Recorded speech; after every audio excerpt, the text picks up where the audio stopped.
Hey, welcome to the virtual book club for Think and Grow Rich. We are now in week number 11. We only have 13 principles to go through, and we're on the 10th one today. So, this chapter is called The Mystery of Sex Transmutation. And just to recap, we are reading Think and Grow Rich by Napoleon Hill. So, for those of you who may not know what we're doing, that is what we're doing. So, please join us if you don't mind. If not, you can just look at the videos that I've posted and follow along.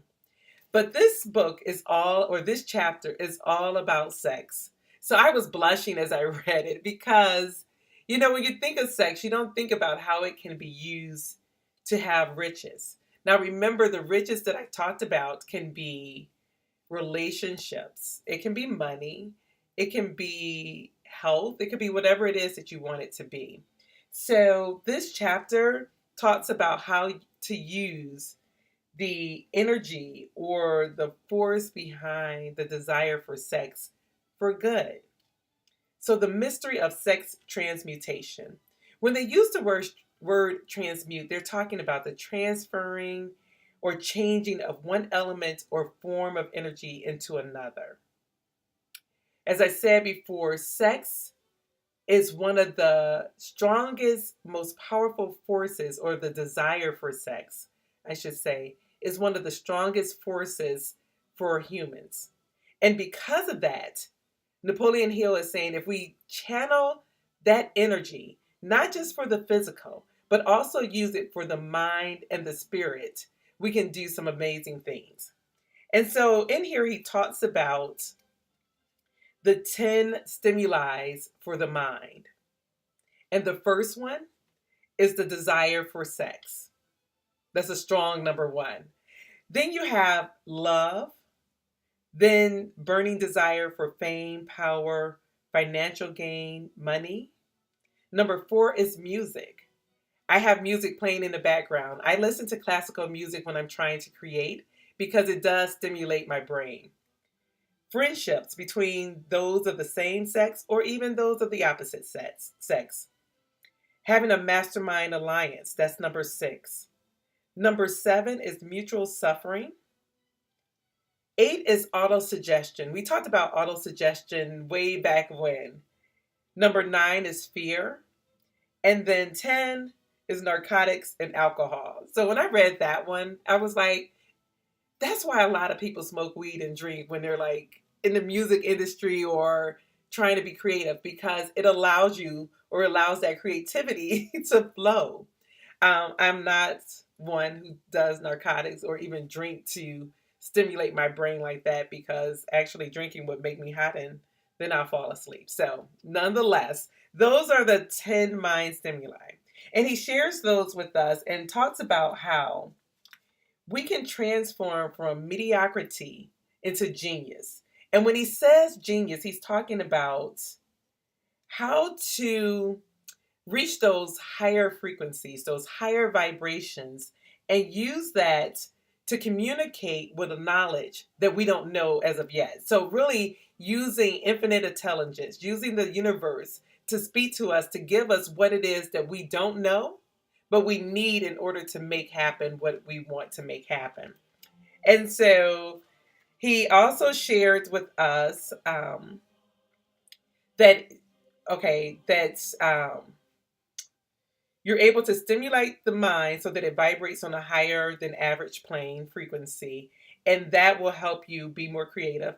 Also, with concentrating, concentrating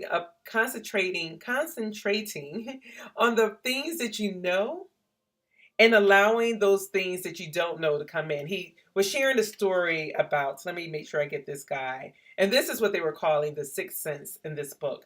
But he was talking about this guy. His name is Dr. Elmore Gates. And he has created more than 200 patents, right?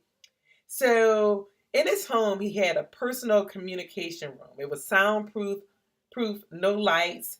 And when he was creative, he would go in there with a notepad and just concentrate on the things that he knew. And he would get ideas with the unknown things.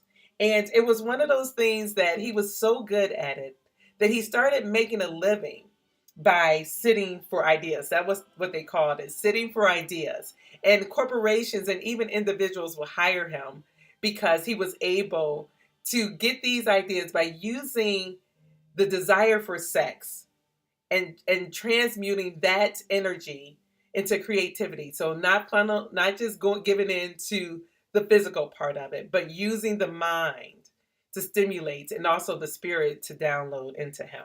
But it was a pretty good chapter. One of the things that I got out of this is because I just started thinking as I was reading this and thinking about, little kids and their hormones, especially boys, because they start earlier than girls, and how it's just natural, right? That is just a force that is human. It's a natural thing.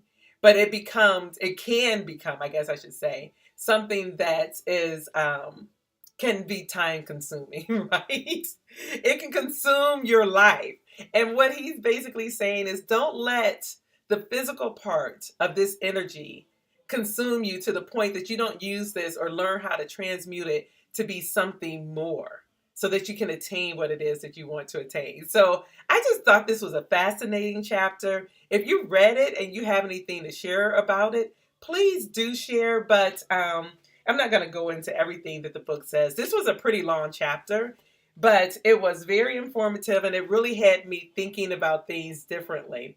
And so I challenge you to read this chapter. This is chapter 11. This is the 10th principle. And next week we will be talking about, what's the next one? Let's see. We're on sex transmutation this week. So the next one is about the subconscious mind. Yeah. So that's going to be a good one. So I just wanted to make sure I got this out to you this week. Please join me in this journey. I tell you, I've been applying some of the principles, especially the ones from the beginning, because it gave you steps to do. And it really has been life changing, just in the way that I think, right? Which is why this is Think and Grow Rich. Because if you think, which a lot of people don't do, you can grow rich. So join me next week as we move on to chapter 12, which is called The Subconscious Mind. All right, you all take care, and I look forward to seeing you again. Bye-bye.